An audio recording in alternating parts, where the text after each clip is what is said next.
Selebgram Isa Zega resmi ditahan di rumah tahanan Polda Jawa Timur pada Jumat 24 Januari 2025 dini hari.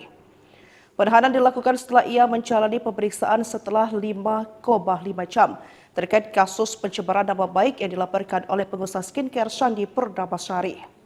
Kasubdit 2 Siber Ditreskber Polda Jatim AKBP Charles Tampu Bolon menyebut ada puluhan pertanyaan yang disampaikan kepada Isa Zega.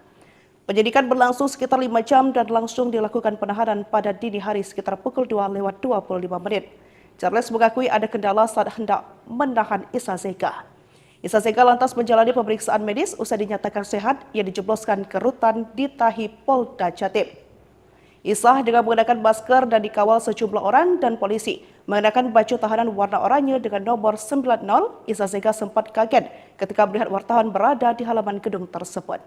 Ketika hendak memasuki rumah tahanan, Isa Zega yang mengenai sandal jepit sempat berlari-lari kecil. Situasinya berbeda dengan ketika menjalani pemeriksaan awal yang berkuar-kuar sudah terbiasa di penjara dan tetap ceria meski ditetapkan tersangka. Namun kali ini sang selebgram itu memilih bungkam.